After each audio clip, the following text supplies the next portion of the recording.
Senhoras e senhores, bom dia. Sejam todos bem-vindos ao terceiro webinar do ciclo de diálogos Brasil-Reino Unido sobre compras públicas de inovação. Eu sou a Beatriz Faria e serei a responsável por conduzir esse webinar. O evento conta com tradução simultânea e, para acessar o idioma desejado, basta selecionar a opção Interpretation na barra inferior de sua tela. O ciclo de webinars é uma realização da Embaixada do Reino Unido no Brasil e tem como objetivo fomentar a troca de experiências e um diálogo construtivo entre o Reino Unido e o Brasil na agenda de compras públicas de inovação, estimulando oportunidades e parcerias que ajudem ambos os países a impulsionar a inovação e a garantir maior efetividade das políticas públicas para a sociedade. Gostaríamos de agradecer à BDI, que é a Agência Brasileira de Desenvolvimento Industrial, e à Connected Place Catapult, nossos parceiros, e a todos os nossos apoiadores que participaram da organização desse evento. O terceiro webinar do ciclo, intitulado Startups e Pequenas e Médias Empresas trabalhando junto com governos locais para promover a inovação no setor público, conta com a participação de especialistas que compartilharão experiências do setor privado no desenvolvimento e entrega de soluções de inovação para governos locais. Iniciaremos agora as apresentações do webinar. Vocês que estão acompanhando a transmissão ao vivo poderão fazer as perguntas por meio do botão Q&A, Question and Answer, que aparece abaixo da tela de transmissão. Os palestrantes irão responder, na medida do possível, durante o debate. Lembrando que teremos, ao final, um espaço dedicado para perguntas e respostas no final de todas as apresentações. Nesse momento, eu convido o senhor Guilherme Domingues, diretor jurídico do Brasil Lab, para fazer sua apresentação. Olá, obrigado, Beatriz. Obrigado a todos que estão nos assistindo nesta manhã. Queria inicialmente agradecer a Cristina Rory pelo convite e ao pessoal do Consulado Britânico pela oportunidade da gente estar aqui essa manhã falando um pouquinho sobre o trabalho do Brasil Lab e também sobre esse tema de compras públicas de inovação, como é que essa agenda hoje está caminhando no Brasil do ponto de vista legal e o que a gente acha ainda que tem a ser construído nos próximos anos, ao longo do tempo, nesse tema também. Eu vou só compartilhar minha tela aqui com vocês, muito rapidamente. Eu tenho uma breve apresentação para contar para vocês que estão nos acompanhando o que é a trajetória do Brasil Lab, de que maneira ele se relaciona, essa trajetória, aliás, se relaciona com o tema de como as startups e as pequenas e médias empresas podem ajudar os governos locais a promover inovação. Uma rápida apresentação: eu sou advogado, professor e empreendedor, tenho especialização e mestrado em Direito Administrativo pela PUC, sou professor de Direito Administrativo e Direito Digital da Faculdade de Direito da Universidade do Vale do Paraíba e sou um dos fundadores do Brasil Lab, junto com a Letícia Piccolotto Ferreira, além do diretor jurídico e do Programa de Aceleração de Startups que o Brasil Lab desenvolve, e sou também fundador e diretor executivo do Instituto de Estudos em Liderança, Direito e Desenvolvimento, uma organização voltada à formação de lideranças públicas em carreiras jurídicas.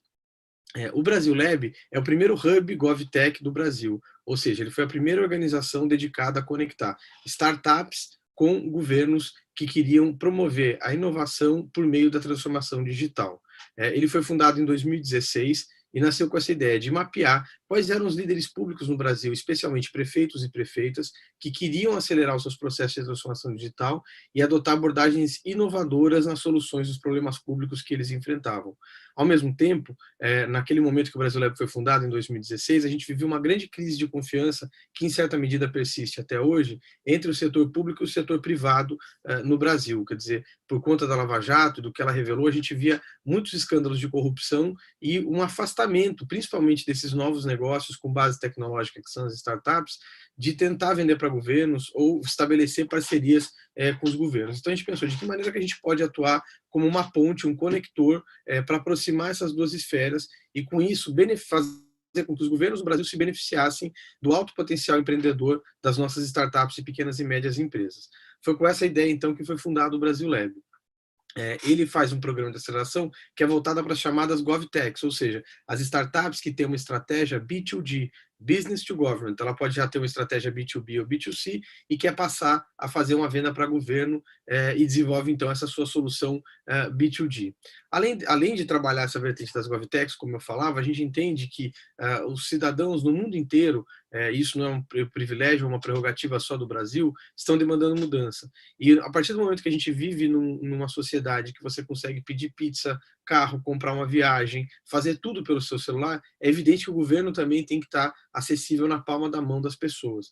E é muito importante que a sociedade seja protagonista desse processo de transformação digital. Quer dizer, ele não pode ser feito só com base na experiência e nos anseios dos técnicos do governo ou das empresas que são grandes fornecedoras já para o governo, mas sim atendendo o que a sociedade deseja, e por isso a gente criou o Brasil Lab como uma ONG, quer dizer, uma associação da sociedade civil que pretende engajar a sociedade nessas pautas de transformação digital e, com isso, direcionar os esforços que são feitos pelo governo no Brasil inteiro. O nosso grande sonho é que a gente atinja aqui no Brasil um governo 100% digital. O Brasil, em nível federal, tem caminhado muito. Na semana passada, a OCDE divulgou o primeiro índice de governo digital feito pela organização. Ainda que o Brasil não seja parte da OCDE, ele teria ficado em 16º lugar, ou seja, ainda entre os 20 melhores países já de governo digital no Brasil, mas a meta tem que ser que o Brasil esteja no top 5, como, por exemplo, a Colômbia, um país vizinho que já está entre os 3 melhores países em governo digital do mundo. E para isso a gente acredita muito nesse formato de novas formas de colaboração, novas parcerias público-privadas. Ao longo desses 4 anos, o Brasil Lab já teve 6 turmas de aceleração, a gente está começando a 6ª turma agora, no contexto de uma força-tarefa de resposta à Covid-19 que nós montamos. Vão ser mais de 96 startups aceleradas quando a gente terminar esse ciclo, e 35% delas vendendo já hoje em bases regulares para governo. Evidente que a nossa aspiração seria que esse número fosse de 100%, mas um pouco do objetivo do tema desse painel hoje é falar por que isso não é 100% ou o que acontece.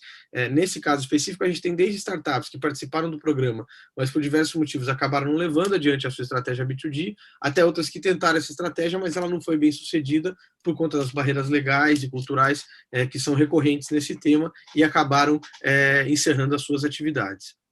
O nosso modelo, como eu falei, é de um hub de inovação, portanto, a gente atua como um conector entre o setor público e os empreendedores.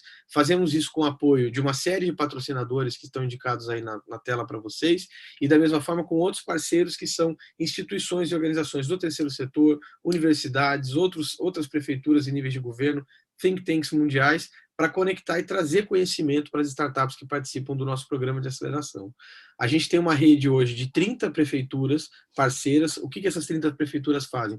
Elas são entidades públicas que estão abertas a testar, a fazer projetos piloto com as soluções que são aceleradas dentro do Brasil Lab. E a partir desse trabalho, para nossa alegria, a pauta GovTech ganhou muita relevância aqui no Brasil. A Letícia Piccolotto, fundadora do Brasil Lab, hoje tem um blog no UOL, a gente já teve matérias no Jornal Nacional, capa da Exame sobre o governo 4.0, enfim, foi uma agenda que de fato foi abraçada aqui no país. O nosso programa de aceleração ele está centrado em 3 grandes verticais, quer dizer, uma é de compras públicas e relações governamentais, que exatamente é a vertical que eu ministro dentro desse programa. A outra focada em experiência do usuário, porque a gente entende que todo startup que vende para governo tem um duplo desafio com relação ao tema de experiência do usuário. Por quê? Porque tem o cidadão que vai ser o usuário daquela solução na ponta final e também o órgão governamental que vai intermediar essa relação da startup ou da empresa com o cidadão. Portanto, ele tem que estar atento a esses 2 aspectos. E uma terceira vertical que é de impacto social, ou seja, a gente entende que todo negócio GovTech é também um negócio de impacto social, na medida que quando você lida com governos, você está lidando com escala e com o maior número possível de pessoas que são atendidas. Esses são os 3 grandes eixos do nosso programa de aceleração. Mas a partir do programa de aceleração, a gente verificou que não ia adiantar trabalhar só ao lado da oferta, ou seja, capacitar e qualificar as startups sobre como ela faz para estruturar o produto dela, de que maneira ela navega na legislação sobre compras públicas, mas a gente também começou a atuar na formação dos próprios servidores públicos e na conscientização de gestores públicos sobre a importância da pauta de inovação em governo por meio da transformação digital. Então, com isso, nós começamos a realizar uma série de eventos. O mais importante dele foi o GovTech Brasil em 2018, uma conferência internacional junto com o Instituto de Tecnologia e Sociedade do Rio de Janeiro. Começamos a estabelecer parcerias internacionais, como hoje nós temos com o Banco de Desenvolvimento da América Latina, com o próprio Consulado Britânico, com o Public Tech Lab da Espanha, com o Brasil at Silicon Valley, no Vale do Silício, para conectar o ecossistema GovTech brasileiro com o que há de melhor no mundo e também mostrar para o mundo o que de melhor tem sido feito aqui no Brasil nessa pauta e nessa agenda. E também começamos esforços na área de advocacy, ou seja, a gente entendeu que essas barreiras, e principalmente as barreiras de legislação, e aí falando um pouquinho mais do tema aqui do nosso webinar, que é essa questão do tema de compras públicas, existiam ainda ajustes que a nossa legislação precisava, principalmente porque a legislação brasileira de compras públicas é de 1993. Ela vem se modernizando, mas ainda precisa de alguns últimos ajustes sobre os quais eu vou falar muito brevemente em seguida com vocês. Eu acho que assim, uma coisa que eu já gostaria de destacar é a primeira importância do trabalho que o Brasil Lab fez logo que ele nasceu foi, na verdade, despertar, quer dizer, gerar awareness dos líderes públicos a respeito da importância e das possibilidades que as startups têm de soluções que eles mesmos, dentro dos seus governos ou dos seus órgãos públicos, não teriam como desenvolver. Então, esse já foi um primeiro grande ganho do trabalho que a gente fez. O segundo agora está concentrado, de fato, na modernização do processo de legislação de compras públicas no Brasil. Como eu disse, a Lei de Licitações é de 1993, ela teve algumas autorizações. Nós temos uma Lei de Inovação Tecnológica Nacional que era de 2004, mas foi atualizada em 2016 e tem hoje 12 figuras de estímulo à inovação no setor privado por meio dos governos, e finalmente, mais recentemente, a lei das estatais, que é a lei das empresas públicas, que regula os processos de compras das empresas públicas. Tudo isso forma um tripé legislativo dentro do qual se constrói essa agenda de compras públicas para a inovação GovTech. O que a gente tem hoje que, além desse tripé legislativo que a gente está colocando aqui, é que se precisa construir uma última etapa, um último modelo, a partir da experiência que nós temos vivenciado com o Brasil Lab. Ou seja, o que a gente percebe é que muitas vezes, aliás, que a legislação brasileira não tem uma previsão de mecanismos de teste para soluções inovadoras.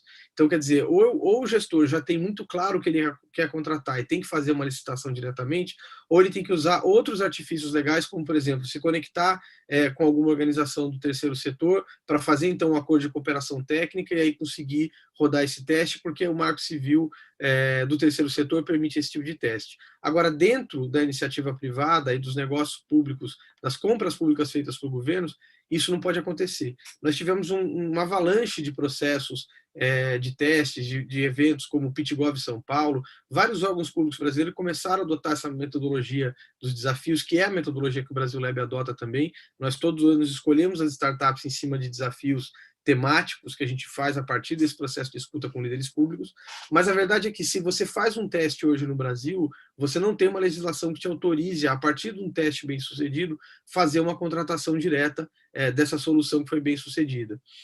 Alguns órgãos públicos, como eu disse, têm feito isso com base em poder regulamentar, com base em decretos, etc. e tal, mas ainda não de maneira mais assertiva. E a gente entende que isso agora está caminhando para acontecer por meio do Marco Legal de Startups e Empreendedorismo Inovador, que está em discussão no governo federal. O governo acabou apresentando essa proposta na última terça-feira. Eu tive a responsabilidade de coordenar o grupo de compras públicas que organizou esse debate em nível federal, mas infelizmente a proposta que acabou vindo não foi a que nós tínhamos sugerido, que era da criação de um termo de colaboração para teste de inovação, exatamente aproveitando toda a experiência que já tinha sido feita no estado do Espírito Santo, no estado de São Paulo, no município de São Paulo, com várias entidades que tinham dado essa metodologia de teste. Nós criamos uma sugestão de regulamentação a partir já das novas figuras previstas pela Lei de Inovação como possibilidades de colaboração público-privada.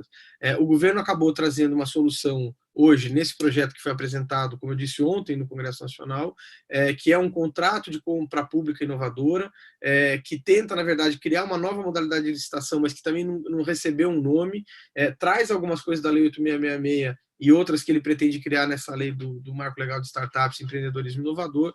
Então, a gente entende que não é ainda esse o caminho mais adequado, e eu vou deixar um pouco para aprofundar essas colocações, se a gente tiver tempo, na nossa fase de perguntas, para respeitar aqui o tempo que nos foi designado, mas eu acho que é importante que a sociedade brasileira, principalmente, esteja atenta a esse tema, porque agora o tema vai para o Congresso, também já tem um outro projeto que foi apresentado no Congresso Nacional por iniciativa do deputado federal Vinícius Poit, mas que no tema de compras públicas só falava de um critério de desempate, se tratasse de startups ou PMS, que a gente acha que também isso é muito tímido ainda para o que se pode fazer, de fato, criando uma metodologia em que o governo, anualmente, é o nosso sonho, e eu sei que é isso que acontece, por exemplo, no Civitec, que é feito na Escócia, né? Eu li o relatório que foi apresentado pelo GovUK, com as melhores práticas que estão sendo feitas lá. Então, quer dizer, no Dia Nacional do Desafio Tecnológico, em que o governo federal vai lá e vai apresentar 3 grandes temas, vai abrir para ouvir a sociedade civil com relação a isso, testar isso ao longo de 6 meses e 1 ano, e sendo esse teste bem sucedido, ele vai poder fazer um contrato de 2 anos. O projeto que acabou sendo apresentado tem, por exemplo, 8 parágrafos na parte que vai falar de desempate, de se tiver mais de um interessado. Quer dizer, ele me pareceu até mais complexo do que o problema que ele de fato pretende resolver, que já está muito simples, já está colocado, e tanto a experiência internacional como a experiência nacional podem ajudar bastante para que a gente não precise reinventar a roda e sim se aproveitar do que já está sendo feito lá fora e do que já foi criado aqui mesmo no Brasil, para com isso acelerar e viabilizar ainda mais parcerias de startups e pequenas e médias empresas com os governos do Brasil. Queria deixar o site do Brasil Lab, nós estamos em todas as redes sociais, Facebook, Instagram, LinkedIn, Twitter, nosso canal do YouTube também, nós temos realizado uma série de eventos chamado Brasil Lab Talks, em conversa sobre tecnologia, governo e inovação. Inclusive, na semana que vem, já vou deixar o convite aqui, nós estaremos com o João Rampini, do Consulado Britânico, participando conosco também do estudo que o Brasil Lab vai lançar aqui sobre esse tema de compras públicas de inovação tecnológica no Brasil, e deixar também os meus contatos para quem quiser depois me mandar uma mensagem. Enfim, se a gente não tiver tempo de esclarecer todas as dúvidas e apresentar todos os pontos aqui durante a nossa conversa, eu já deixo aqui os meus contatos para todos vocês também. Queria mais uma vez agradecer pelo convite. A ideia que eu tinha com essa minha fala inicial era exatamente de apresentar esse sobrevoo, um pouco do que o trabalho do Brasil Lab fez, que teve realmente já muito impacto nessa conexão de startups e pequenas e médias empresas, com essa visão da sociedade civil sendo protagonista dessa agenda e levando sugestões e aprimoramentos para os governos, e, ao mesmo tempo, colocar já alguma coisa da questão jurídica, legal, colocando meu chapéu de professor de Direito para falar a respeito desse tema, mas me coloco desde já à disposição para responder outras perguntas que possam vir, e devolvo a palavra para a Beatriz. Muito obrigado mais uma vez. Obrigada, senhor Guilherme, pela apresentação. Convido agora a senhora Georgina Maratefts, chefe de Programa de Serviços Públicos Locais da Tech UK. Thank you very much, and morning and afternoon. Thank you so much for inviting me here today to talk about one of my favourite topics, public sector procurement. I'm just sharing my screen now, and what I aim to do in these next 15 minutes is give you just a quick overview of the UK GovTech landscape and what that means for SME. So just a quick introduction. My name is Georgina Marateftis. I'm the Head of Local Public Services at Tech UK. Tech UK is the UK's trade body for the tech industry. We have over 850 members. They represent the breadth and depth of industry, and 2/3 of those are SMEs. And we work together with our members to see how technology can improve outcomes for our people, places, planet, and the economy. So in relation to today's session, I'll tell you a bit more about what we do to help support local government, but also suppliers in that market. So our mission really is, how can we help suppliers looking to enter that market, help them to better navigate it, understand the latest trends and opportunities, but most importantly, work with them and together with local authorities to create the conditions for meaningful transformation, and how that technology can help create places where people want to live, work, thrive, and feel safe. And later on in the presentation, I'll tell you a bit more about how we do that. But firstly, UK local government, what comes to mind?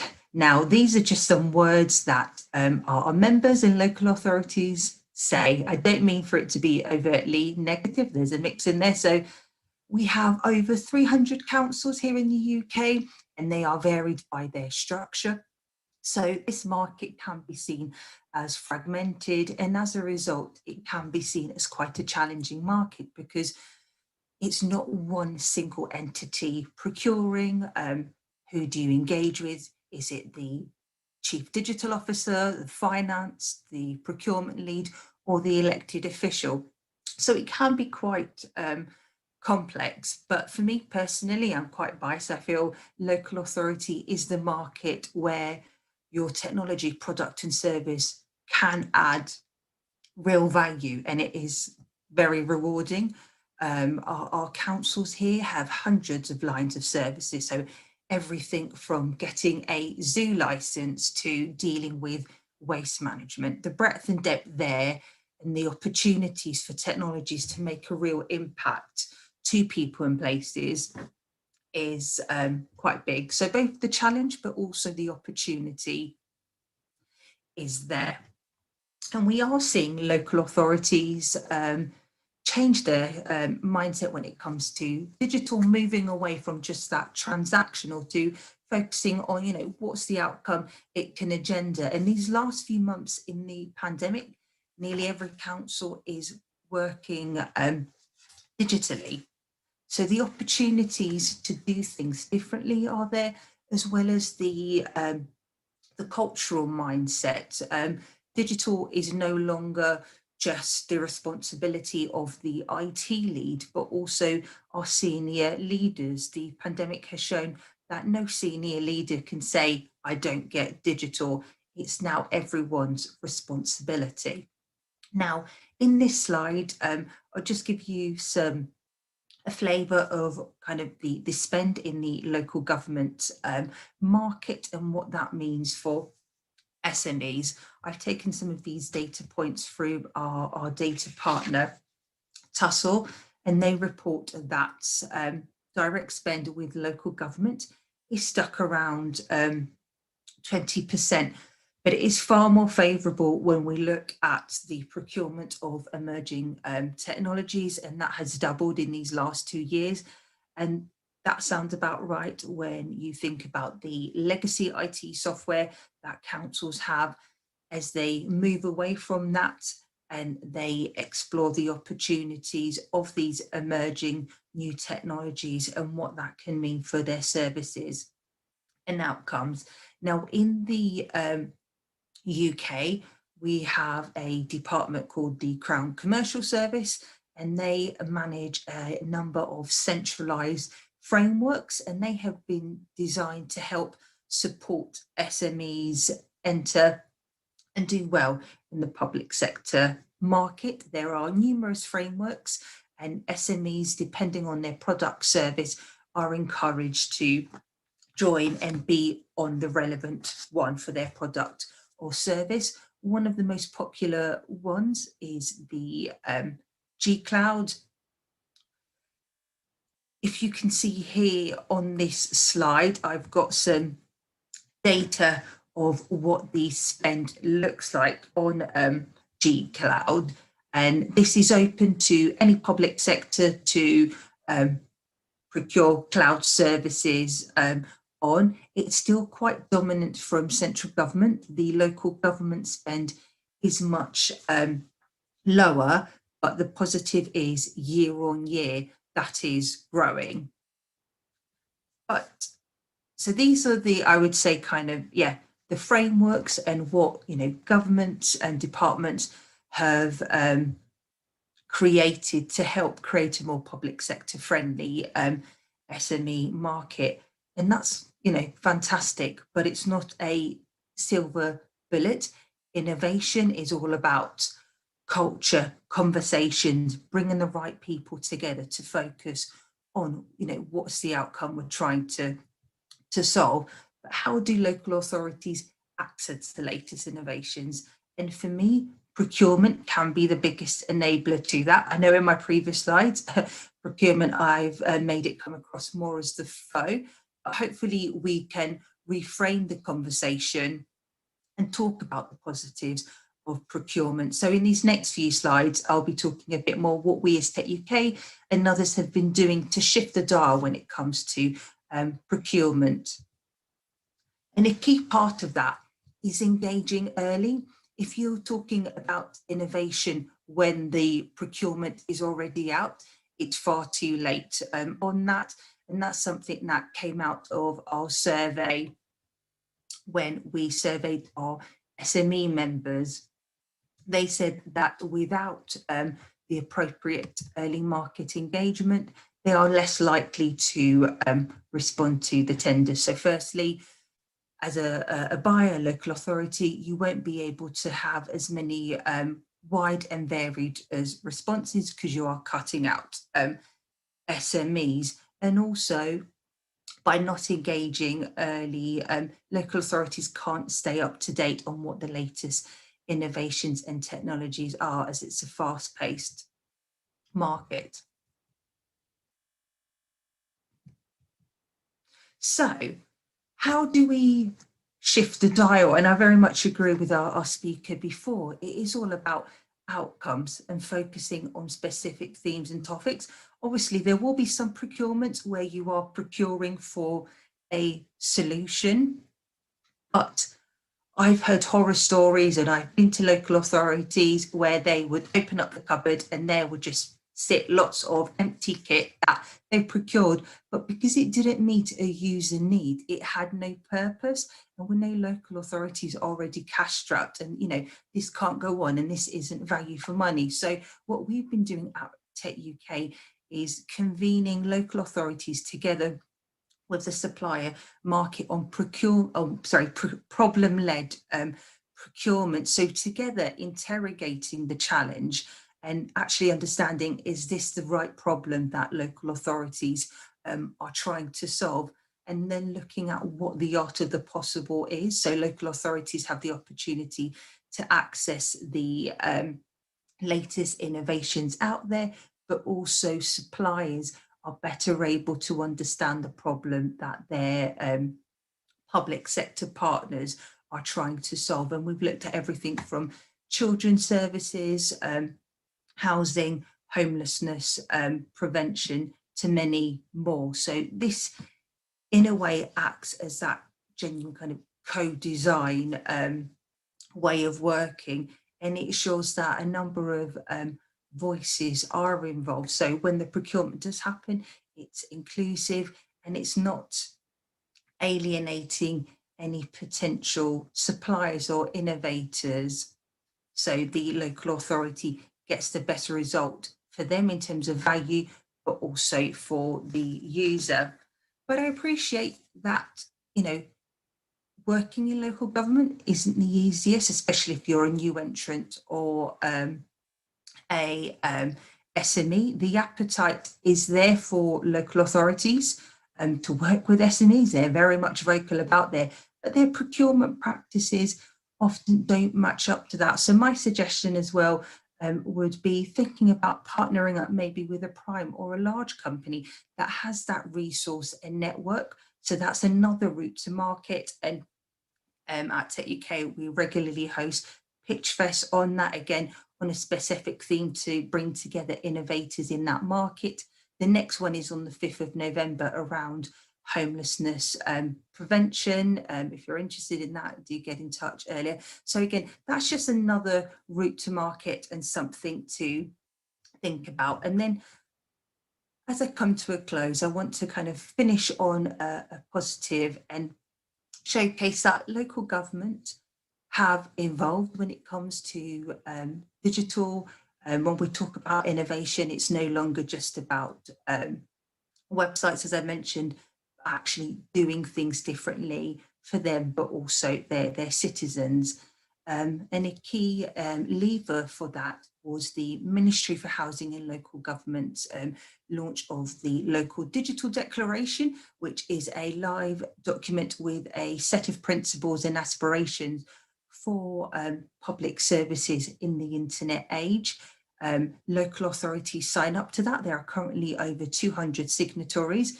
but it has a meaning behind it because the actual senior leader has to sign it, not just the digital lead, and commit to doing something that lives the aspirations. And furthermore, there is funding attached, and most recently the ministry had a round of funding for local authorities as they plan for recovery. But to be eligible for the funding, you must be a signatory of the declaration, but also show that you are working collaboratively with other councils. So government is going some way in creating those conditions and environment for collaboration and innovation too.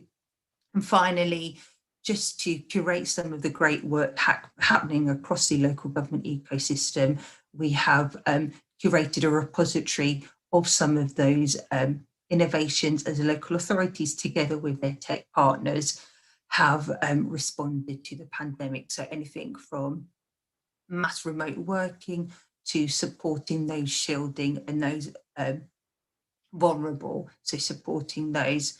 And here are my details, do get in touch. But I would say, just to summarize, in terms of the innovation, it's all about people, conversations and culture. And if you can, engage early, I would say to SMEs, engage early with a local authority partner, because if the tender is already there, it's too late. But we are seeing local authorities appreciate that, it's important to have those conversations far earlier, interrogate the challenge and understand, actually, does it meet a user need for both their people, place and organisation. So yes, that's it from me. Thank you.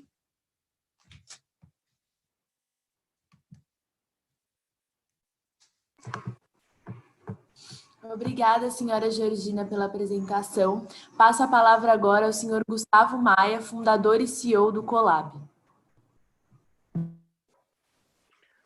Beatriz, olá pessoal, primeiro bom dia, muito obrigado pelo convite. É uma honra estar participando desse evento com pessoas tão interessantes e apresentações tão interessantes. O Guilherme já é um amigo, parceiro de não tão longa data, mas a gente já vem trabalhando junto, e muito legal ver a apresentação da Georgina em relação ao Reino Unido. Eu venho aqui um pouco como eu sou um empreendedor, sempre fui empreendedor na minha vida, e venho aqui um pouco para tentar trazer o lado do que é um empreendedor que trabalha basicamente com venda para governo. Eu sou empreendedor, fundador de uma startup de relacionamento entre cidadão e governo, vou explicar um pouco melhor, e a gente basicamente vende para governo desde sempre. Então, minha ideia aqui, eu não trouxe nenhuma apresentação, inclusive, porque eu não vim aqui para apresentar minha empresa, não vim aqui para isso, mas vim muito mais para tentar trazer um pouco da realidade do que é esse mercado e do que é que acaba acontecendo e por onde as discussões vão. Eu venho aqui para trazer talvez mais problema do que solução, mas para ver se a gente depois no debate consegue discutir um pouco mais sobre essas coisas como elas são na realidade. Então, contando um pouco sobre mim, eu sou empreendedor desde sempre, tenho 36 anos, me formei primeiro em comunicação, fui estudar marketing, negócios, fiz pós-graduação em gestão pública, e sou um grande apaixonado por governo e por política e da relação entre cidadão e governo, de uma maneira geral. Fundei em 2013 uma empresa chamada Colab, essa que eu sou fundador e sou CEO até hoje. A gente é uma empresa de cerca de 25 a 30 pessoas. A gente basicamente é uma startup que trabalha com inovação dentro do governo e com engajamento cidadão. A gente tem uma rede social, um aplicativo principalmente, que engaja cidadãos pelo país inteiro, e pelo outro lado a gente vende para governos e entra dentro do governo trabalhando por dentro, fazendo uma série de inovações, melhorando a gestão, trazendo mais participação popular, engajamento da sociedade como um todo. O Colab, desde que nasceu, de 2013 para cá, a gente teve um pouco de sorte, um pouco, acho, de competência também, de ter sido um grande destaque no país em relação ao que a gente faz. Fomos eleitos o melhor aplicativo urbano do mundo, a gente tem contrato com a ONU Global, com a ONU Habitat em nível global, é uma coisa que é super difícil. A gente, sei lá, tem parceria com o Facebook em nível global, a única startup brasileira que já foi na F8, do Facebook, enquanto o Zuckerberg apresenta as coisas do Facebook, ele vai lá e apresenta a Colab também, enfim. A gente sempre teve um destaque muito grande em nível de mídia, em nível de como a gente aparece, tudo quanto é, todos os principais jornais, todos os principais programas de TV do país, a gente já apareceu muito porque a gente faz essa relação de transparência, de melhoria do governo e tal, junto com o engajamento cidadão. Isso é um pouco do cenário do que é o Colab, e eu sempre brinco que se a gente fosse de qualquer outro mercado, talvez a gente fosse uma empresa enorme no Brasil, porque a gente já teve tanto destaque, a gente já teve tanto, já foi tão bem visto por tanta gente no mercado, que em tese a gente deveria ser um negócio muito maior do que o que a gente é. E aí, eu acho que aí a gente chega no assunto de hoje, que talvez porque a gente não seja só. Você pode jogar, eu aceito nas minhas costas, inclusive, você dizer que é por incompetência, mas tem muito disso relacionado à dificuldade que é ser contratado pelo poder público no Brasil. Eu sei que esse é um problema do mundo inteiro, eu rodo bastante o mundo e tenho debatido sobre esse tema em diversos lugares do mundo. A gente tem investidores, alguns dos maiores fundos de impacto social do mundo, nascidos nos Estados Unidos, são investidores da gente. Então, esse é um assunto que eu gosto bastante e acabo debatendo bastante. Mas o que é que a gente, olhando para o mercado brasileiro em si, o que é que a gente tem? Uma coisa que eu gosto de alinhar já desde o começo é que o governo brasileiro ele contrata bilhões e bilhões de tecnologia todos os anos. Nos últimos 10 anos, a última informação que eu vi é que dobrou o valor de contratações por ano que o governo faz, seja o governo federal, estadual, municipal, no executivo, judiciário, enfim, todo o governo como um todo, ele contrata tecnologias o tempo inteiro. E eu acho que a discussão, inclusive, tem um parênteses aqui, que ela passa muito sobre... A gente está falando sobre contratação de inovação, tipo mandar um foguete para a Lua, ou a gente está falando de contratação de inovação, tipo uma startup que mudou um processinho ali de folha de pagamento de governo e, com isso, dá uma agilidade e barateia muito mais. Porque uma coisa é a inovação de levar o homem à Lua, outra coisa é uma ferramenta que a gente está rodando no mercado privado super bem e você quer colocar no público simplesmente porque vai aumentar bastante a eficiência e a qualidade daquele serviço ali colocado. Isso tem uma diferença muito grande, porque eu vejo o tempo inteiro as pessoas tentando tipificar a startup, o que é uma startup, o que é uma inovação, e enquanto isso, no fundo, o Brasil contrata bilhões e bilhões de tecnologia por ano. Então, eu tenho muito medo onde é que você coloca aí o que é uma startup e qual é o nível, qual é o tamanho desse negócio como um todo. A gente tem no Brasil o que rege, aí eu acho que o Guilherme começou trazendo um pouco disso, o que rege no Brasil as contratações públicas é a Lei 8666. Eu abro aqui um parênteses para dizer, eu sou formado em comunicação social, eu estudei bastante governo, mas eu não sou formado em direito, o meu conhecimento se dá muito pela prática, por bater uma cara, muitas vezes, na parede. Então, mas vamos lá, a gente vai ter a 8666 e aí você tem suas modalidades ali dentro. Então, basicamente, o que você vai ter na lei é tentando fazer com que sempre haja uma concorrência, o que é super interessante, o que é ótimo. O problema disso é que se dá muitas vezes, e aí quando você vai falar de contratação de tecnologia, então, se dá pela tentativa de buscar o menor preço.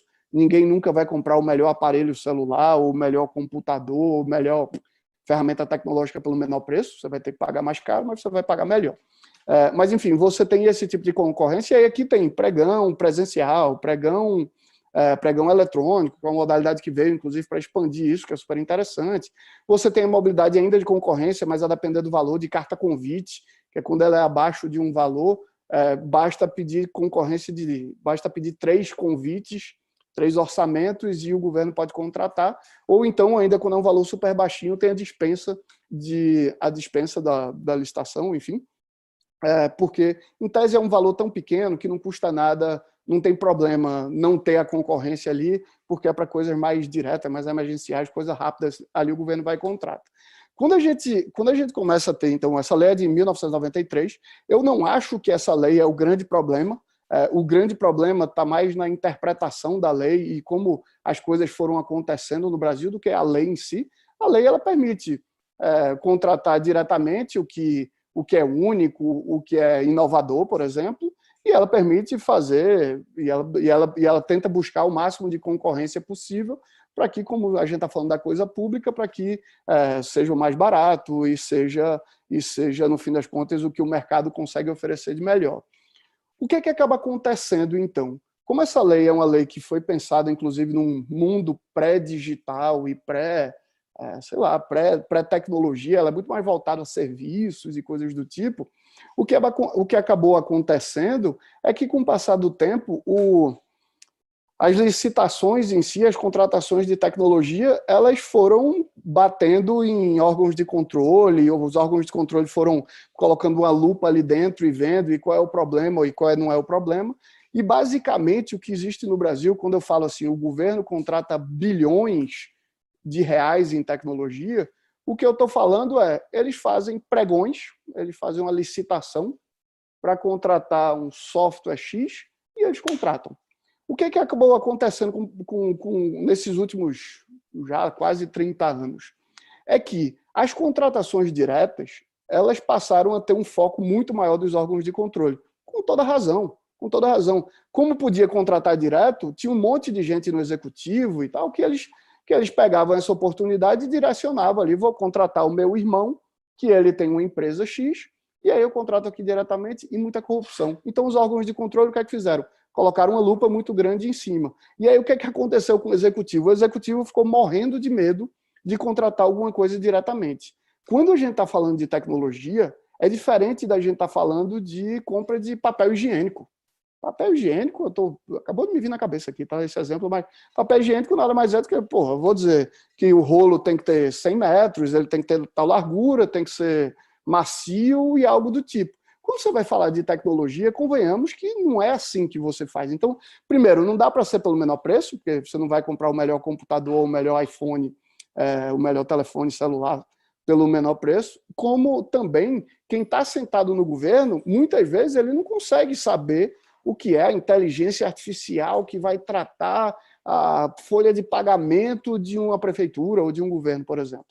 Então, o que acabou acontecendo é que, como os órgãos de controle ficavam muito em cima das contratações diretas, a gente caiu num problema que eu acho que esse é o grande problema que a gente tem de contratação de tecnologia e, de uma maneira geral, de inovações pelo governo do Brasil. O que é a coisa mais comum do mundo direciona-se licitações para empresas que já sabe, é carta marcada de quem vai ganhar. Eu tenho vários casos que aconteceram durante toda essa história do Colab em si, de como eu rodo o país inteiro conversando com gestores públicos. É impressionante a quantidade de gente que diz, eu quero contratar, eu adoro o produto de vocês, e fica sempre preso no, mas como a gente contrata. Durante essa história, tiveram casos, por exemplo, de me escreve o termo de referência. O governo ele tem muita dificuldade de colocar essa contratação para seguir. Escreve o termo de referência. Putz, eu vinha do mercado privado logo no comecinho, então eu não sabia o que era o termo de referência. E o termo de referência nada mais é do que a descrição do que vai ser o processo licitatório. Virou a coisa mais comum do mundo e é super comum no Brasil, desde contratação de grandes empresas, a contratação tem startup que está fazendo isso o tempo inteiro, fica direcionando licitação para si, fingindo uma concorrência que não existe. Então, o que é que começou a acontecer? Escreve o termo de referência e aí a gente cai nesse grande problema que é o direcionamento de licitação para todo lado. Tem várias formas de burlar essa concorrência e é muito louco porque quando se tem a licitação, quando você tem a busca pela concorrência, os órgãos de controle relaxam e eles não ficam tão de olho como se for uma contratação direta, por exemplo. Vou aqui abrir mais um parêntese de um caso recente. Uma empresa que tem um objeto muito parecido com o que a minha empresa faz, ela custa 32 vezes mais o que a gente custa, só que ela direciona a licitação para ela. Ela vai lá, escreve o termo de referência, no dia faz um pregão presencial, é uma possibilidade, nem que faça eletrônico. Quando você vai ver o que está descrito ali daquela concorrência, ela é para uma empresa ganhar. Só uma empresa consegue ganhar, porque coloca coisas específicas que só uma empresa consegue ganhar. Então, no fim das contas, o que acontece? São bilhões de contratação, bilhões de reais em contratação, mas a grande maioria é direcionada. Caso de grandes empresas, é muito louco. Como é que o governo contrata uma grande empresa americana que tem uma solução que todo mundo conhece. É muito louco. Essa empresa vem para o Brasil, ela tem, por exemplo, 20 representantes. O que é que ela faz? Ela cria um escudo de representante. Eu vou dar aqui o exemplo, vou pegar a minha empresa, o nome da empresa é A. Eu pego a empresa A aqui, coloco 20 representantes no mercado, eu digo a todos eles que, caso vendam, cada um tem... quem ganhar, né? Caso venda, tenha 20% da remuneração, 20% de comissão ali, e o governo ele faz uma licitação para ver a concorrência entre os representantes. O que é que isso significa, pelo amor de Deus? Na hora que isso acontece, seja lá quem dos 20 representantes ganhar, quem vai ganhar aqui é a empresa por trás. E isso é um absurdo do tamanho de contratações de tecnologia no Brasil que acontecem exatamente dessa mesma forma. Não interessa de quanto, de quem... Aí vamos lá, eu, empresa aqui, disse a todos que 20% era de comissão, eles brigam entre eles ali, o que der 18% de desconto, vai levar a licitação, ele só vai ganhar 2%, mas ele ganhou alguma coisa melhor do que nada. E a empresa por trás, ela ganha 80% de tudo. Então, isso acontece no Brasil de um jeito absurdo, assim, é muito louco o quanto acontece. Escrever termo de referência, esse é o mais comum de todos. Ela vai lá, escreve o termo de referência, direciona para ela, coloca no mercado, o governo vai lá e coloca esse processo como se fosse para uma disputa grande, e no fundo não tem disputa nenhuma.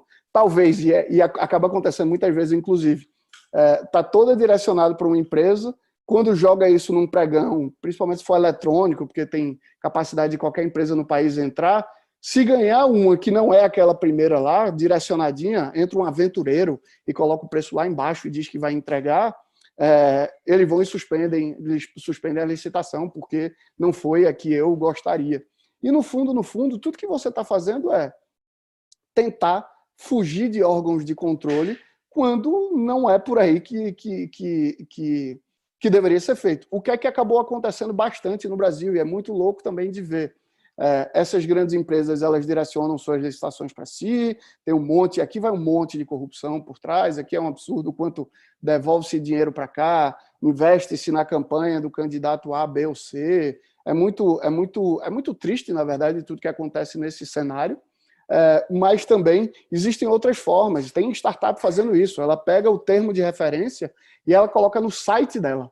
Então ela diz, eu não direciono mais, eu não viro para o governo do estado A ou B e digo, tá aqui...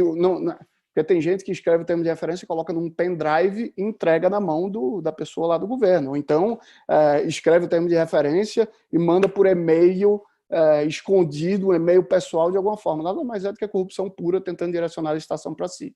O que é que outros começaram a fazer? Coloca no site. Então eu não estou entregando nada para ninguém, mas eu estou aqui descrevendo exatamente como o governo me contrata, ele finge uma licitação e é para a contratação direta dessa empresa. Então isso acaba acontecendo bastante. O que é outra coisa que acabou acontecendo muito no Brasil, principalmente para empresas grandes também, tá? Isso aqui é bastante de empresa grande. A gente tem no Brasil as empresas de tecnologia, municipais, estaduais, federais, e existe no Brasil uma lei chamada 13.313, que é a lei das estatais, que faz com que qualquer empresa que é pública, ela não precisa passar por concorrência, ela não passa por licitação, não passa por uma concorrência na hora de ser contratada por um governo. O que é que essas empresas estatais fizeram? Elas chegam para uma startup como o Colab e diz, olha, vamos fazer um produto nosso que eu pego o seu produto, coloco aqui como se fosse estatal e o governo me contrata diretamente. Eu fico com 50% do valor, você fica com 50% do valor. E o produto nada mais é do que o produto daquela startup ali. Então, tem muito, e esse é um grande problema. O que é que vai passando ainda um pouco do tempo e as coisas vão ficando talvez um pouco piores. Por quê? Hoje, e eu vou pegar o começo dessa minha fala aqui, a gente está falando sobre foguete para ir para a Lua ou a gente está falando sobre uma tecnologia que está funcionando, que é muito boa, que mudou um processo? Hoje em dia, quando a gente está falando sobre software como serviço, que é o que todo mundo aqui está acostumado na pessoa física, a gente contrata o Netflix, a gente contrata um monte de software como serviço, a mesma coisa começou a acontecer bastante. A maioria das startups que passam pelo processo do Brasil Lab, por exemplo, de Guilherme, assim como no mundo todo, tá? A maioria das startups, elas são software como serviço. Então, elas têm o produto dela e ao invés de ficar tendo que instalar o CD na máquina do governo. Uma vez que ela vende, é um software como serviço e ela vai evoluindo aquele software dela. Então, se teve uma concorrência hoje aqui que contratou essa ferramenta, daqui a 6 meses, assim como o Netflix muda tudo que está dentro dele, em 6 meses essa solução já é completamente diferente. O que acaba acontecendo? Essa empresinha aqui, ela precisa ficar direcionando licitação o tempo inteiro. Então, no fim das contas, eu quero acabar a minha fala para trazer isso muito mais para o debate em si. Eu não acho que seja sobre tipificar startup, sobre tipificar o que é inovação, é muito mais como que você consegue. Eu já ouvi isso de várias pessoas, de assim, tá o tempo inteiro tentando fugir dos órgãos de controle. E não é assim que você vai conseguir fazer. O que você precisa fazer, o executivo tem que sentar junto do órgão de controle e tentar provar. Quando você vai fazer uma contratação direta, por exemplo, você tem que justificar o preço, você tem que justificar o porquê daquele objeto, você tem que justificar uma série de coisas, mas que dá uma transparência muito maior. E isso dá a responsabilidade muito maior de quem está contratando também. A grande história é que não adianta ficar tentando inventar soluções mirabolantes para fingir concorrência quando não tem.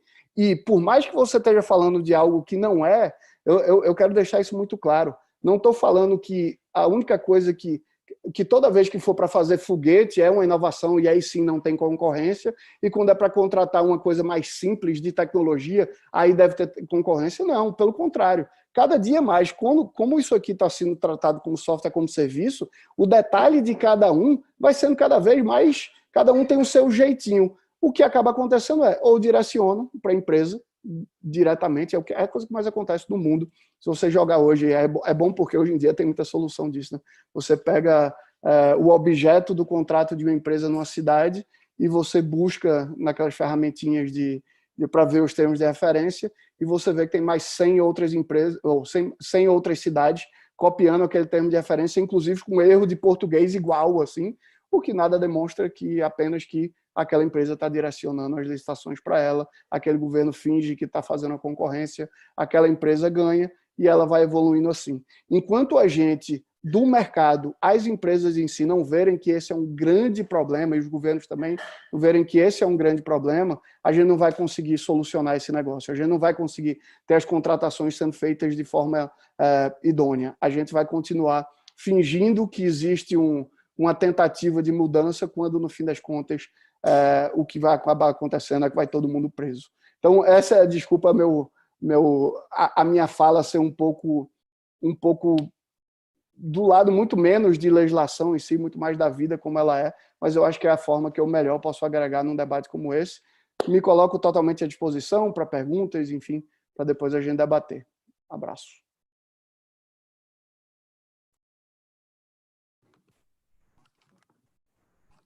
Obrigada, Sr. Gustavo, pela apresentação. Convido o Sr. John Griffiths, diretor de tecnologia da SSDI Ltd Civitec.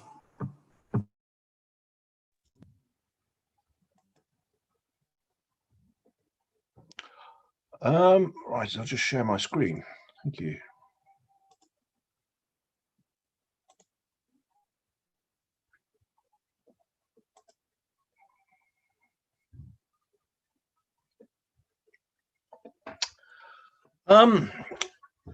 Well, first of all, thank you very much for inviting me onto the webinar. I was asked specifically to take an SME's point of view of how government interacts with innovation successfully.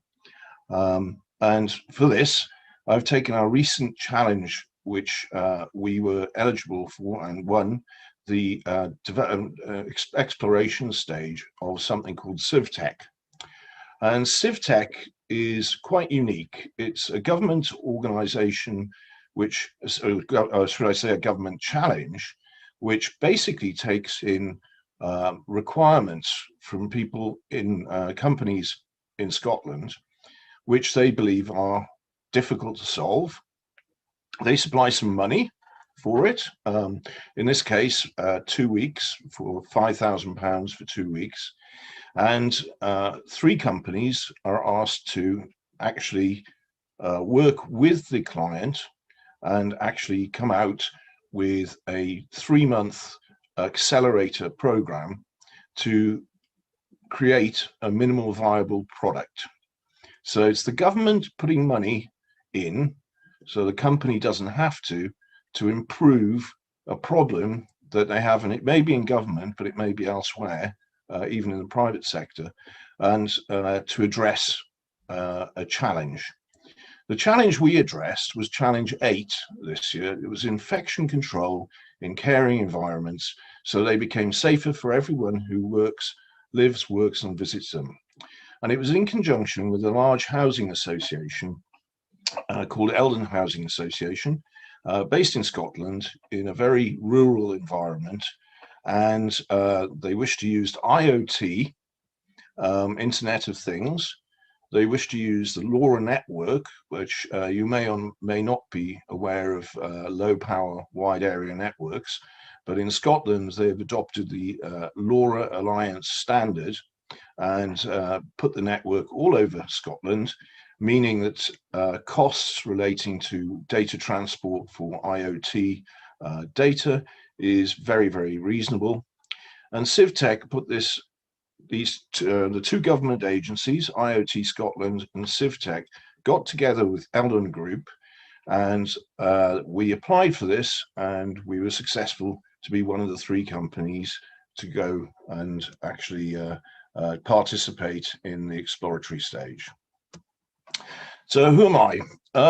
My name's John Griffiths. I'm the CTO of Secure Sensor Innovative Design. I founded it in 2013 specifically to look at a platform for the Internet of Things. This was as a result of this. I actually was recruited into the UK government for 3 years as their technology specialist for smart cities and the Internet of Things. And my remit was to look at China, Malaysia, Thailand, and Singapore, and to liaise with governments to deliver smart cities in a correct and structured format using best practice from the UK.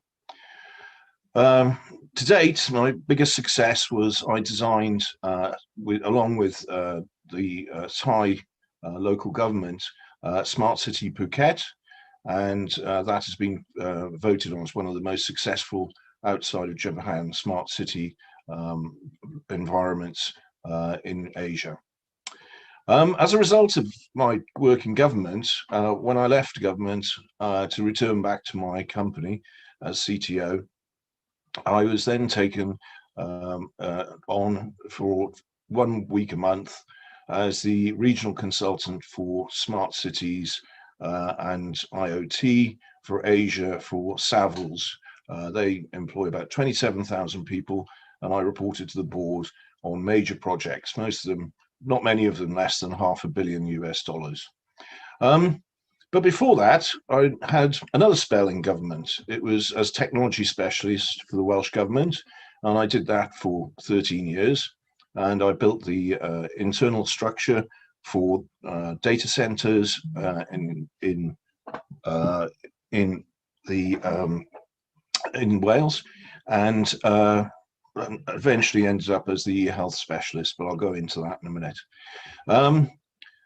Quite often, when you're in government, one of the great things about it is that you have partners which you can quite often don't mix with normally. And we actually went and looked at basically the Internet of Things as making zero carbon. So looking at the idea of off-grid buildings and using IoT for that. And that actually was as a result of 34 years of my running companies and trying and understanding from the ground roots actually what was needed to get a project off the ground. And having built the first data center in Wales in 2002, believe you me, working with government, and I understand your procurement issues, that they've definitely improved. And I actually or have been fortunate enough to win 7 Innovate UK awards through the company. And I'll sort of touch on those as we go to the next stage. So I'm going to talk about our application to CivTech. And the application we sent in was regarding infection control and innovation for COVID-19.